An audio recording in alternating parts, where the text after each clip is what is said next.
अगं मम्मी कर की. अरे नाही, श्रावण संपेपर्यंत तुला काय जमाय का नाही? अगं नाही मग नाही, काहीतरी तांबडा पांढरा पिऊस वाटायला तसं काहीतरी कर की. मग नारळ फोडून द्यायला पाहिजे बघ. हे देतो की मग. हां दे मग. जरा का मी सेमच आहे.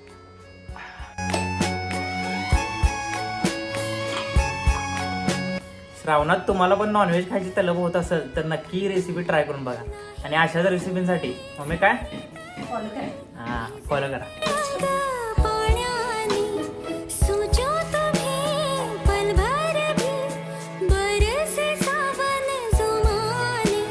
शिंपल्यांचे शोपीस नको जीव अडकला मोत्यात.